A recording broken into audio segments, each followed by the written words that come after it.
Welcome to Rants TV! Hi guys, please samahan niyo po akong mag-update dito sa ongoing construction ng flood control project dito sa kahabaan ng Marikina River, particularly dito sa Barangay Kalumpang in Marikina City. Ayan na po sa harapan natin, tuloy-tuloy pa rin po ang construction dito. Ito po yung update natin today, March 18, 2026.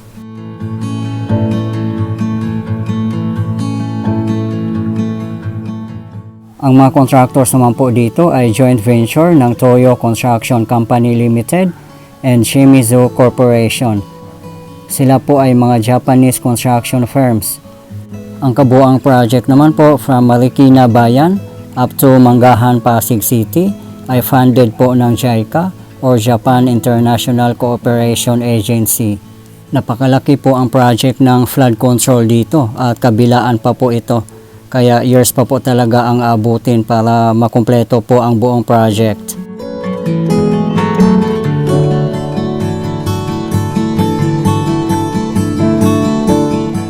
Per phase po ang ginagawa nila at magsasalubong until makumpleto ang project.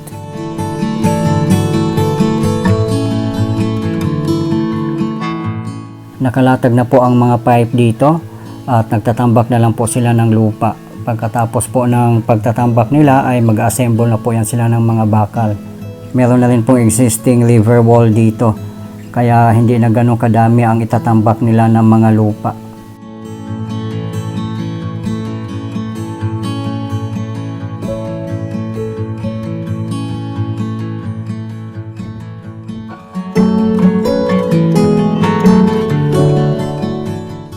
Pa-curve po ang ilog dito na area. Kaya nakaslope po ang river wall.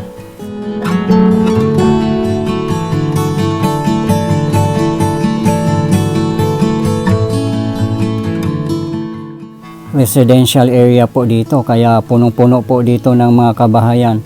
Kaya napakalaking tulong po sa kanila kung matatapos na po yung flood control dito na area. Maibsan na po ang kanilang mga pangamba pag may paparating na mga bagyo at baha.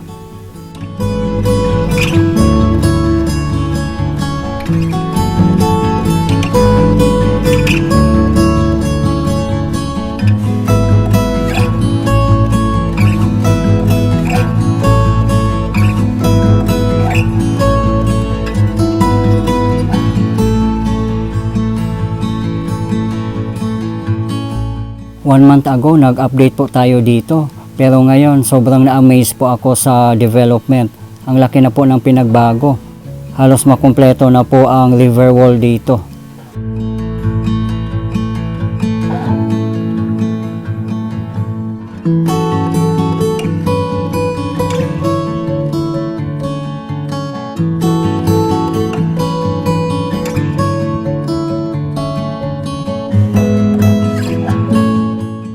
Ito naman yung pinakataas ng river wall ay magiging pathway po at meron din po siyang concrete railing.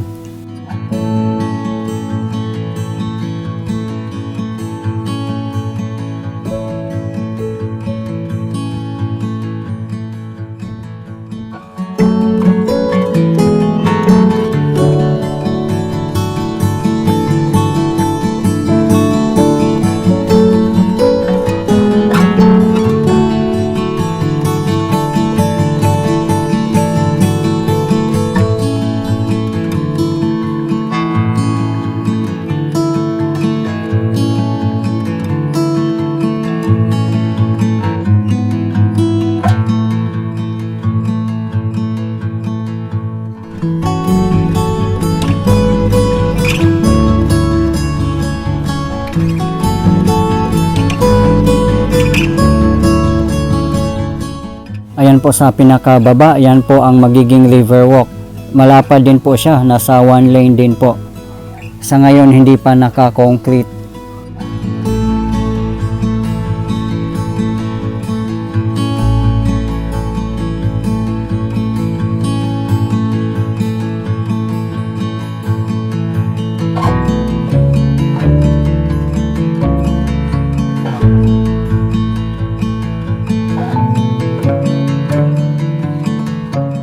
Yung existing pathway naman po dito ay napakakipot po niya.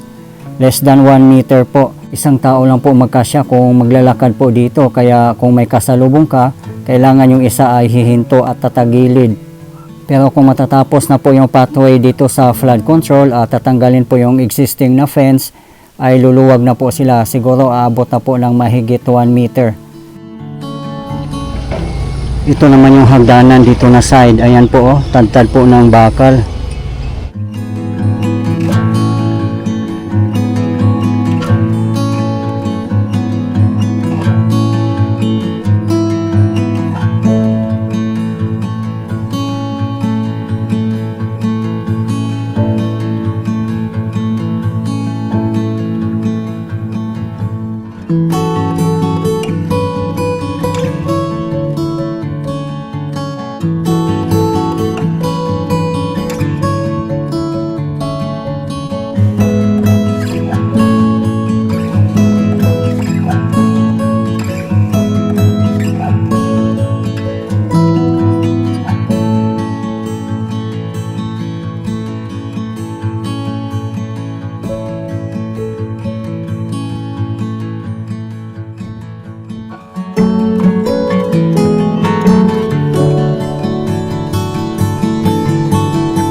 Naka-assemble na po ang mga bakal dito para sa mga railing at sa hagdanan. Nag-assemble na po sila ng wood para mabubuhusan na rin po. At kitang-kita po natin dito na tad-tad po ng bakal.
Diyan naman po sa tapat natin ay Provident Village.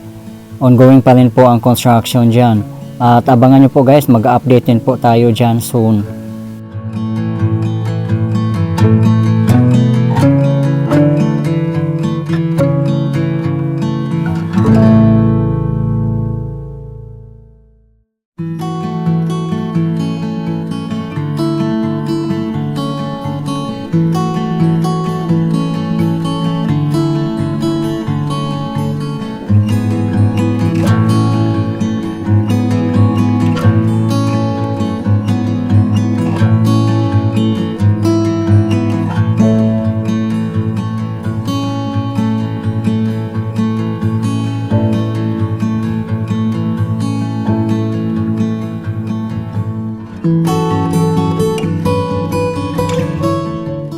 Diyan lang po sa baba natin ang SMCT Marikina at Marikina Riverbanks.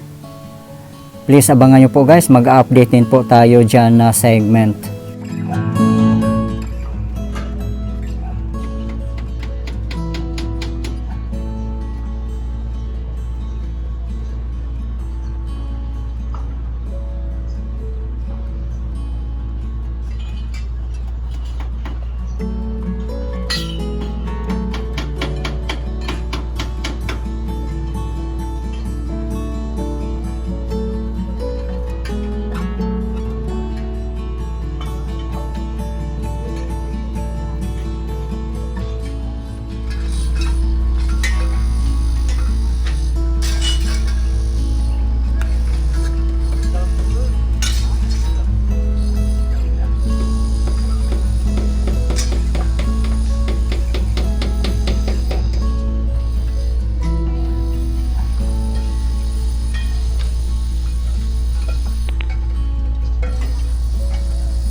Ayan grabe, ang daming mga heavy equipments at machineries ang Japanese construction firms. Kaya no doubt high quality at international standard po ang kanilang mga project. Andyan lang po sa bandang taas natin ang Marikina Bayan or Marikina River Parks. Meron din po tayong latest update dyan. At sa mga gusto pong mapapanood, nasa aking previous video lang po.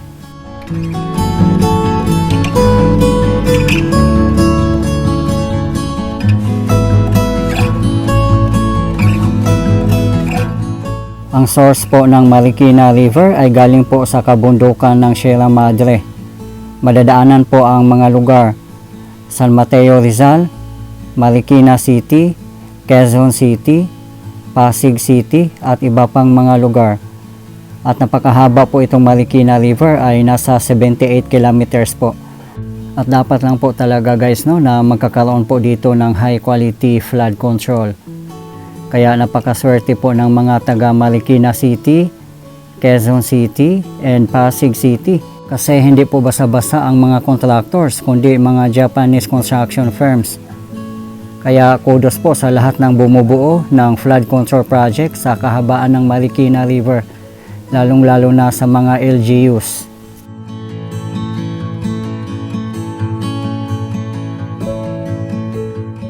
Ayan po sa baba natin ang drainage system. Diyan po gagamitin ang mga culvert na nakikita po natin.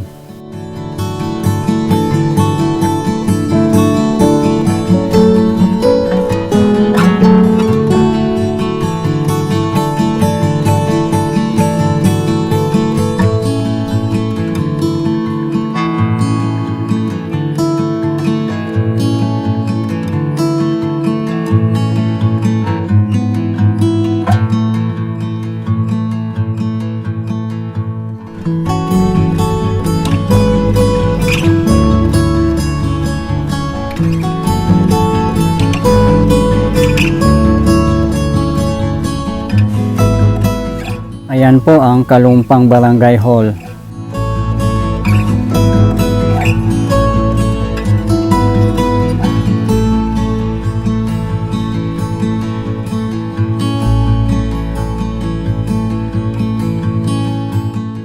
Ang Marikina River ay isa po ito sa binabantayan pag may paparating na mga bagyo at baha. Kasi low-lying area po dito. Pero kung matapos na po yung flood control dito, hindi na po sila basta-basta babahain.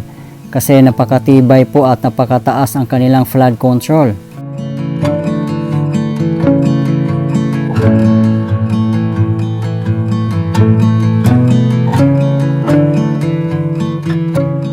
Sabi naman po sa mga previous comments ng ating mga videos, ang mga kabundukan natin ay kalbo na raw po at nagkaroon na ng soil erosion at napupunta po sa mga ilog natin. Kaya bumababaw po ang mga ilog. Dapat daw makakaroon ng regular dredging. At nakikita ko naman po dito sa Marikina Bayan, meron po silang regular dredging. At dito naman po sa ibang area, at the same time, meron din po silang dredging. Kaya napaka-importante rin po yung regular dredging para mapanatili po ang lalim at lawak ng ilog para hindi po siya basa-basa umapaw.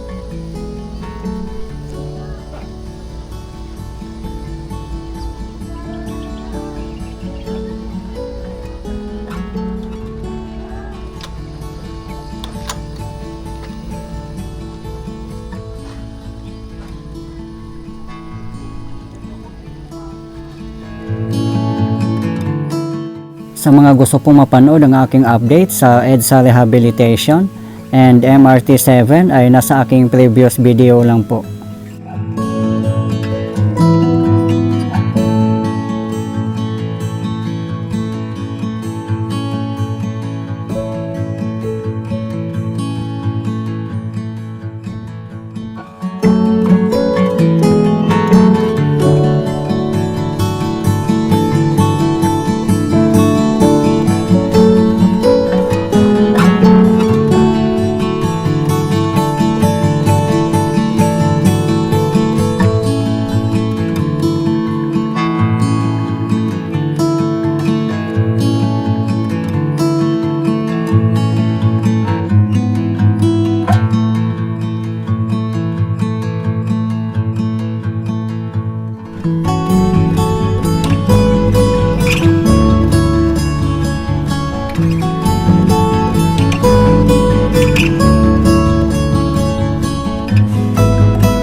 Base naman po sa mga comments ng ating mga previous videos, prefer na po ng mga kababayan natin na foreign construction firms lang daw po ang kukunin. Katulad ng Japanese construction firms and Korean construction firms.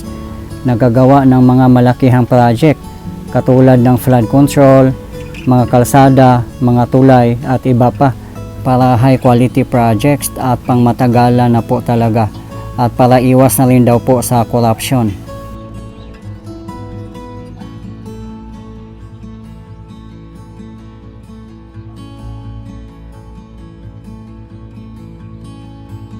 Okay guys, ito po yung latest update natin ngayon dito sa ongoing construction ng flood control project dito sa Barangay Kalumpang in Marikina City as of today, March 18, 2026. Maraming salamat po sa patuloy niyong suporta at panonood ng aking mga videos. I really appreciate po. At hindi po ako magsasawang i-update kayo lalong-lalo na po sa mga government infrastructures. Mabuhay ang Pilipinas. Okay guys, thank you for watching and keep safe everyone.